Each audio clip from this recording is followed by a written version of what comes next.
వారు తెల్లని వస్త్రములు ధరించుకున్న వారై ఖర్జూరపు మట్టలు చేత పట్టుకుని సింహాసనము ఎదుటను గొర్రెపిల్ల ఎదుటను నిలువబడి హల్లెలూయా తెల్లని వస్త్రములు ధరించుకున్న వారై చేతిలో ఖర్జూరపు మట్టలు పట్టుకొని పరలోకంలో యేసుక్రీస్తు ముందుగా మీరును నేనును నిలవబడి ఉన్నాం.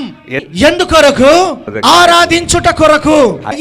ఏ విధముగా మనము ఆరాధించు వారమై ఉన్నాము ఇక్కడ మనం చూస్తున్నాం.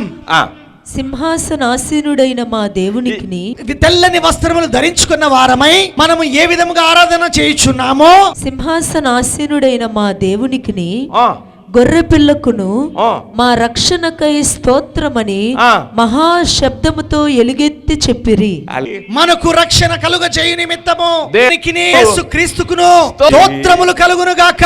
ఎంత బాగా యేసుక్రీస్తు ముందుగా పరలోకములో ఆరాధించుచున్నామో చూడుడి.